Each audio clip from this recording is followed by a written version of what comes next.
திமுக சார்பில் மரக்கன்றுகள் நடும் விழா. முன்னாள் முதல்வர் டாக்டர் கலைஞர் அவர்களின் 102வது பிறந்த நாளை முன்னிட்டு நெல்லை தச்சநல்லூர் வடக்கு பகுதி திமுக சார்பில் 102 மரக்கன்றுகள் நடும் விழா மாநகராட்சி கணக்கு குழு தலைவரும் தச்சை வடக்கு பகுதி செயலாளருமான டாக்டர் சங்கர் ஏற்பாட்டின் பேரில் நடைபெற்றது. விழாவிற்கு மாவட்ட பொறுப்பாளரும் பாளையங்கோட்டை சட்டமன்ற உறுப்பினருமான அப்துல் வஹாப் கலந்து கொண்டு மரக்கன்றுகளை நட்டு வைத்து நிகழ்ச்சியை துவக்கி வைத்தார். இந்நிகழ்ச்சியில் மாவட்ட துணைச் செயலாளர் எஸ்வி சுரேஷ், தச்சை மண்டல தலைவர் ரேவதி, மாநகர செயலாளர் ஏஎல்பி தினேஷ், மாநகர துணைச் செயலாளர் பிரபு, மாமன்ற உறுப்பினர்கள் கந்தன், கீதா,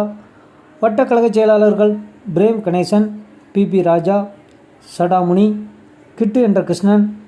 மாநகர பிரதிநிதி இசக்கிமுத்து, பகுதி துணைச் செயலாளர் எல்எஸ் சீனிவாசன், வட்ட பிரதிநிதிகள் மாயகிருஷ்ணன், பால்கண்ணன், நமச்சிவாயம், விஜயகுமார், திருவடிமுத்து,